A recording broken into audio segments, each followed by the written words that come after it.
Evangelho de Lucas, capítulo de número 10, verso 17 em diante.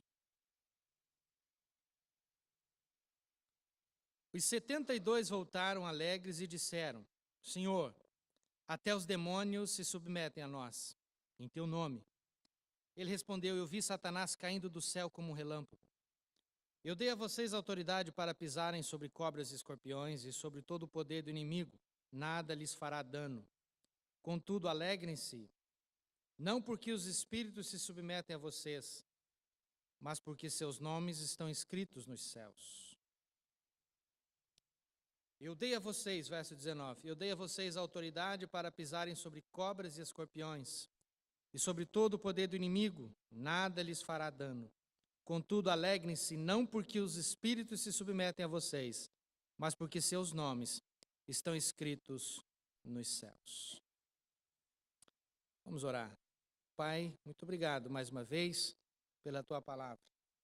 Nos ajuda a entendê-la e que ela venha, ó Pai, fazer efeito no nosso coração.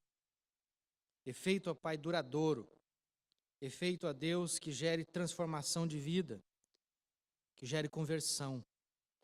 Nós precisamos muito da atuação do Teu Espírito nessa hora. Nós oramos assim em nome de Jesus. Amém. Qual seria a fonte da sua maior alegria, do maior prazer e da maior satisfação da sua vida?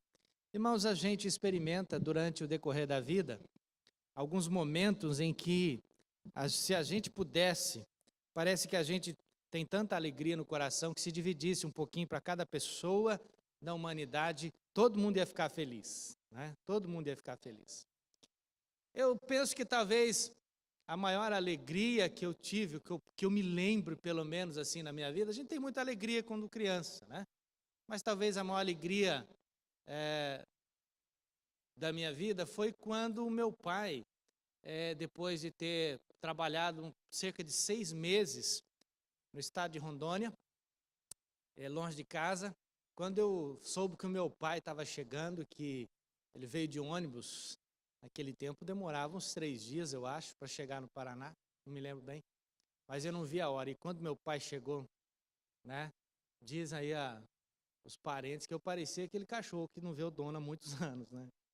E eu fiquei abobado, né? Criança, que bom, abracei meu pai depois de 6 meses, né?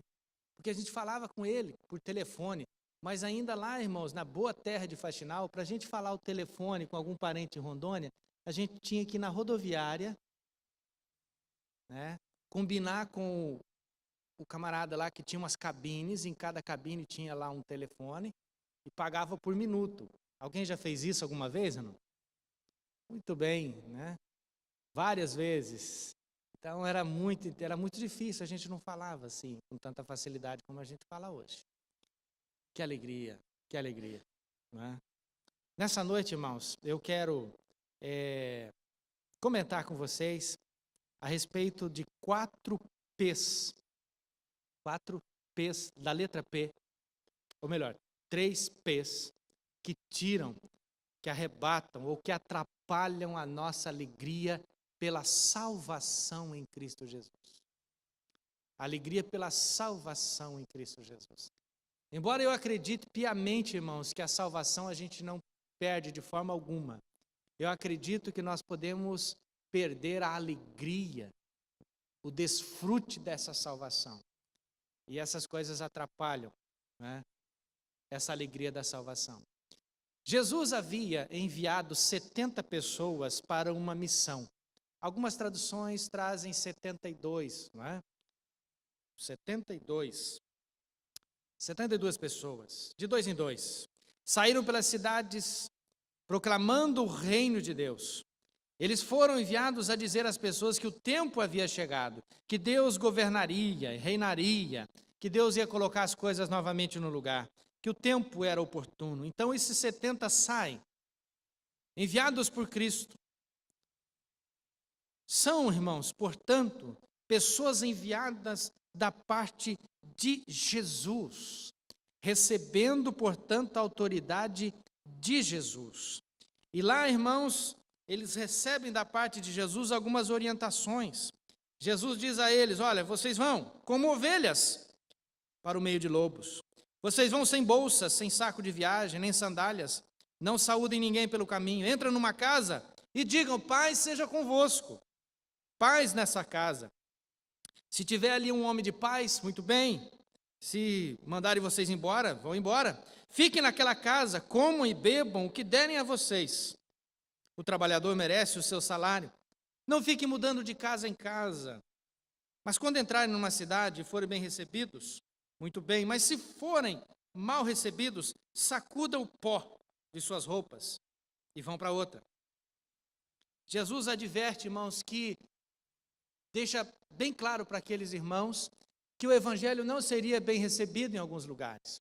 Que em alguns lugares ele seria bem recebido, em outros não. Quem desse ouvidos, muito bem. Quem não desse, tudo bem.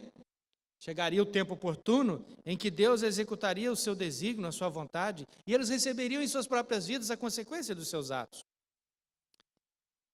Quando eles voltam jubilosos, eles voltam cheios de alegria, e dizem ao Senhor, e dizem a Jesus: Jesus, até mesmo os demônios se nos submetem.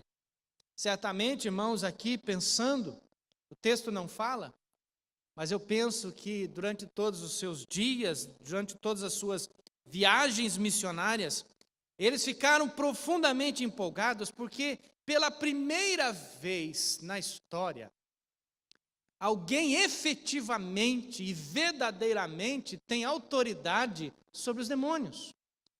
Certamente eles haviam entrado em alguma casa que tinha alguém atormentado por um espírito maligno, e ali estando, irmãos, eles mandavam os espíritos saírem, e eles saíam. Coisa fantástica. Nada igual havia acontecido até aquele momento. E eles relatam isso para Jesus, dizendo das coisas que haviam feito. Mas Jesus, irmãos, numa frase que talvez não tenha muito, se a gente pensar bem nesse primeiro momento, não tem muito nexo com aquilo que eles falaram. A gente precisa se esforçar um pouco para entender. Jesus diz assim: eu vi Satanás descendo do céu como um relâmpago. Como um relâmpago. Eu dei a vocês autoridade para pisarem sobre cobras e escorpiões, sobre todo o poder do inimigo. Nada lhes fará dano. Mas Satanás, caindo do céu como um relâmpago. E aí Jesus os adverte: olha, vocês devem se alegrar, não porque os espíritos se submetem a vocês, mas porque seus nomes estão escritos nos céus. Jesus está dizendo: vocês têm autoridade sobre os demônios. Cobras e escorpiões aqui certamente não é nada literal, mas são dois símbolos para a maldade. Não é para que eles devessem colecionar escorpiões e cobras. Tem gente na Virgínia, se eu não me engano, nos Estados Unidos, que tem umas manias dessas, de fazer culto com escorpiões e serpentes. De vez em quando um é picado lá e morre. Tem gente para todo gosto, né? Mas aqui não é nada literal. São símbolos da maldade, porque Satanás é quem recebe essa referência primeiro. E sobre o poder do inimigo, né? Sobre o poder do inimigo está a autoridade de Jesus.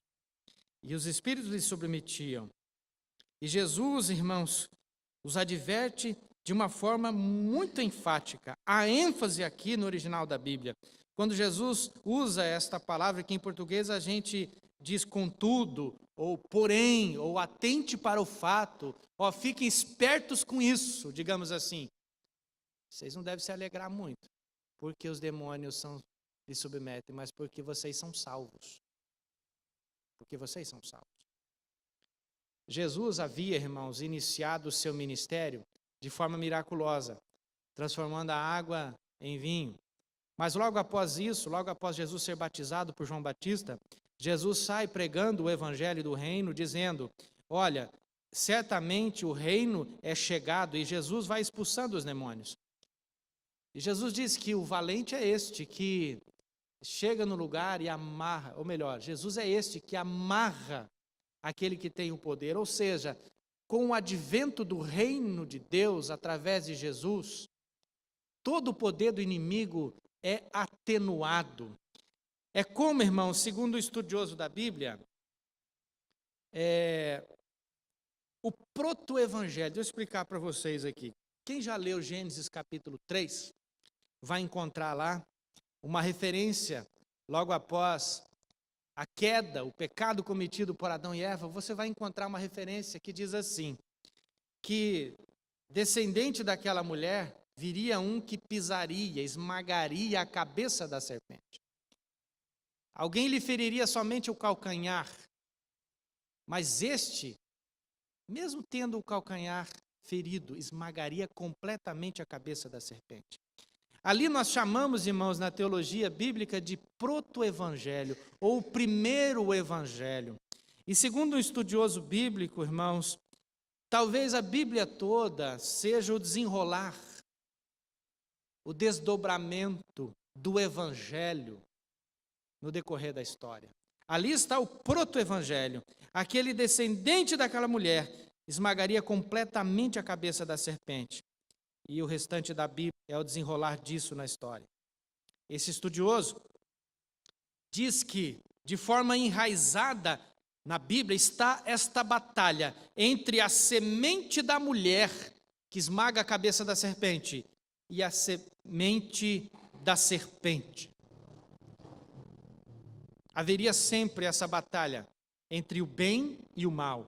Mas a diferença, irmãos, é que na Bíblia nós vemos aqui um Deus que tem a história sob controle e que é o Senhor de tudo e de todos. Nós muitas vezes, irmãos, somos bombardeados com alguns pensamentos que nos fazem pensar que o bem e o mal estão equivalentes em poder e força. A filosofia prega assim, né, que existem momentos na história em que o mal prevalece, momentos do dia em que o mal prevalece, momentos da história em que o bem prevalece, momentos do dia que o bem prevalece, e, enfim, e o bem e o mal se alternam entre altos e baixos. Na filosofia chinesa, você tem o pensamento de que o bem e o mal estão em equilíbrio, em que todo mundo tem um pouco de mal e um pouco de bem, ou que o mal, por si só, tem um pouquinho de bem dentro dele, e que o bem, por si só, tem um pouquinho de mal dentro dele.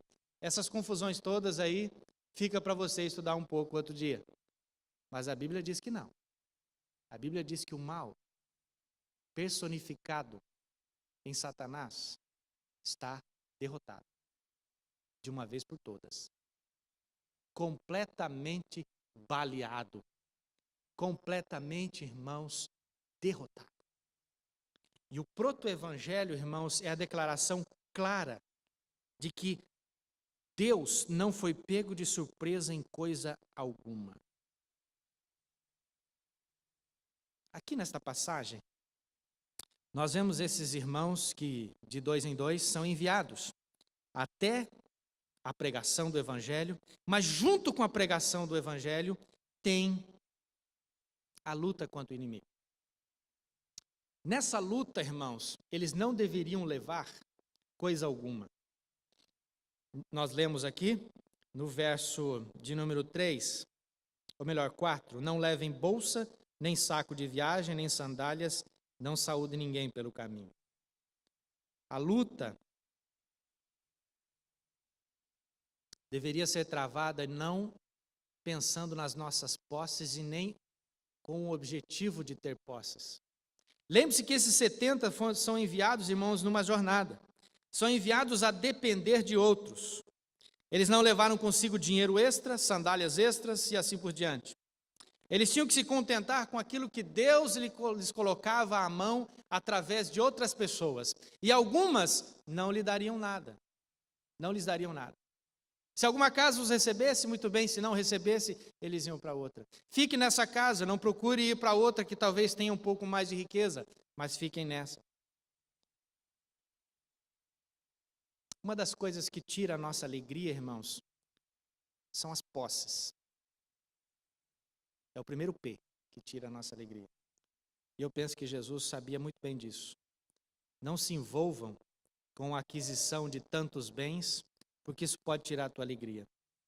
Talvez, irmãos, nós aplicando para os dias de hoje, talvez não tenhamos vivido, a não ser no século XVI, que atingiu o ápice e que provocou a reforma protestante, talvez não tenhamos vivido na história, a não ser naquele momento, dias em que o evangelho fosse tão confundido com a aquisição, ou tão usado para a aquisição de posses. O evangelho do bem-estar, o evangelho que me proporciona boa vida, o evangelho que me faz preocupar somente com as coisas deste mundo. Não estou dizendo que você e que eu não precisamos, irmãos, ganhar a vida honestamente, fruto do nosso trabalho, mas as posses certamente seria a primeira tentação que aqueles pregadores poderiam passar. Quando eu falo pregadores, talvez você tenha pensado, essa mensagem deve ser para os pastores, evangelistas e afins. Mas não. Os 70, irmãos, os 70 fazem parte de um grupo um pouco mais distante da pessoa de Jesus. Embora eles conheçam a Jesus, eles não fazem parte do colegiado dos 12. Certamente nem eu e você teríamos a petulância de dizer, estou entre os 12, mas eu estou entre os 70. Estou entre aqueles, e você também está entre aqueles, que foram chamados para pregar o evangelho, a sair pelo mundo, onde quer que você esteja, e fazer parte do evangelho, da pregação do evangelho. Mas as posses podem muitas vezes, irmãos, nos desviar desse caminho. Então Jesus disse para eles, não levem nada. Segundo P, esses 70 ficaram tão excitados, tão empolgados, porque tinham agora poder sobre os demônios, que eles chegaram diante de Jesus e ao invés de abraçá-lo, ao invés de relatar as conversões, ao invés de relatar as pessoas que entenderam, que abraçaram o evangelho, que receberam a palavra, ao invés de testemunhar as pessoas que receberam em suas casas, ao invés de elencar as pessoas que abriram suas portas, que deram alimento, que ofertaram, não, eles chegaram e já disseram logo de cara, nós temos um poder totalmente especial, os demônios nos submetem. Jesus diz, não se alegra disso não.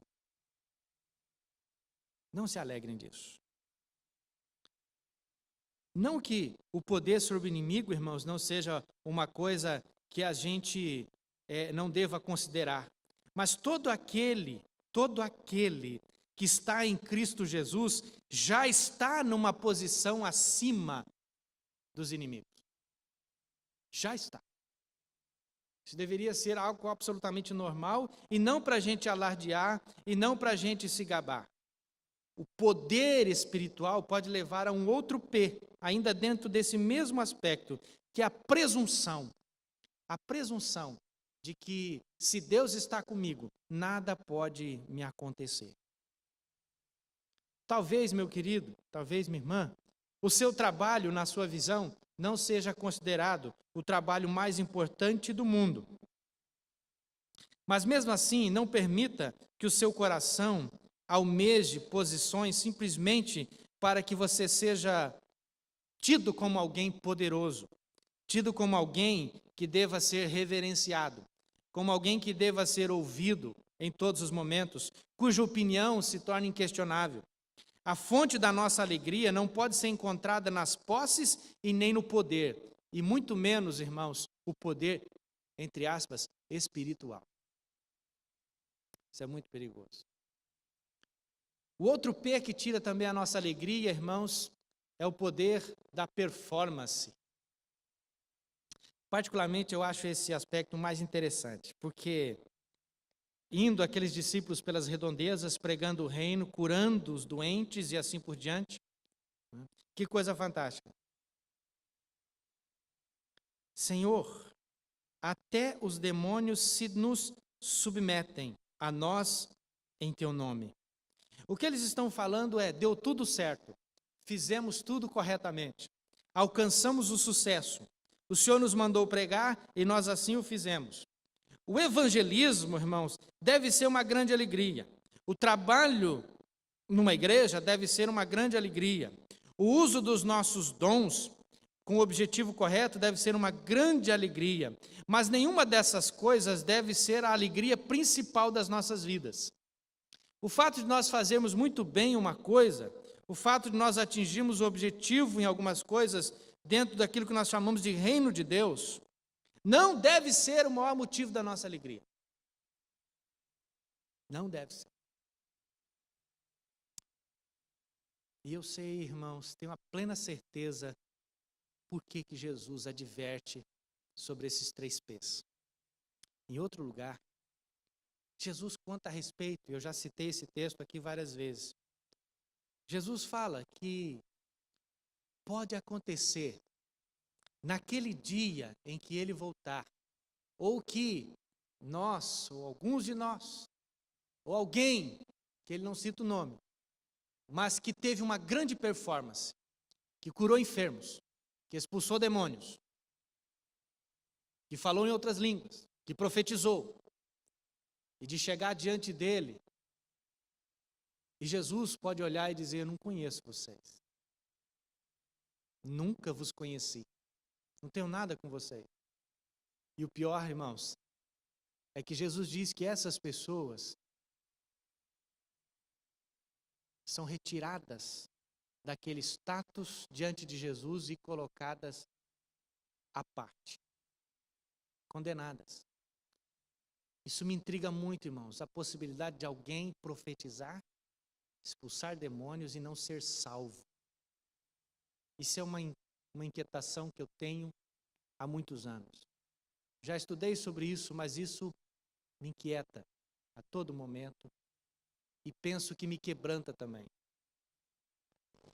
Ser usado por Deus de forma performática não quer dizer que seja salvo.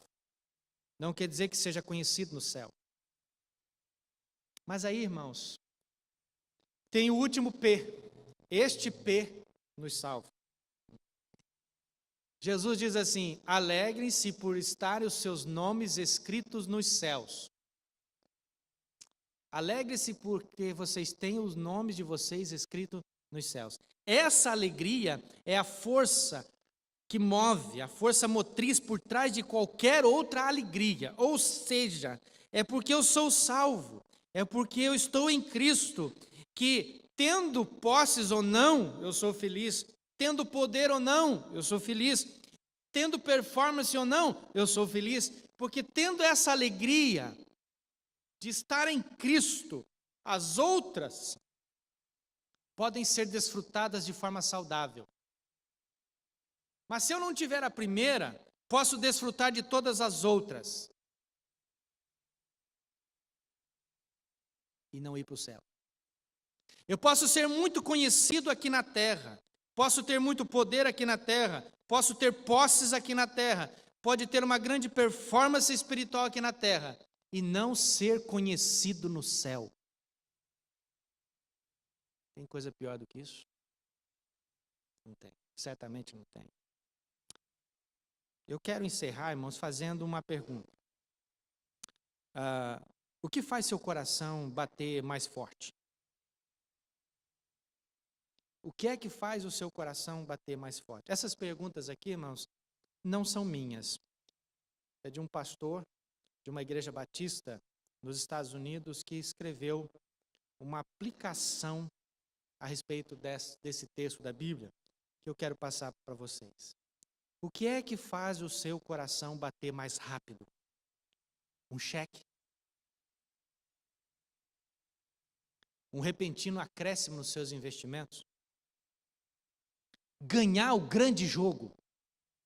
Ser campeão na final? Um garoto que você tanto gostaria de conquistar? Uma garota que você gostaria tanto de conquistar? O emprego dos sonhos? A carreira dos sonhos? A popularidade? O sucesso? O ser conhecido aqui na terra? O ser convidado sempre? Ele termina: alegre-se, porque o seu nome está escrito no céu. Quando é que o meu nome é escrito no céu, quando eu recebo a Jesus Cristo como o Senhor e Salvador da minha vida e me refugio unicamente no sacrifício de Cristo e nele desfruto da alegria, da paz, da comunhão com Deus.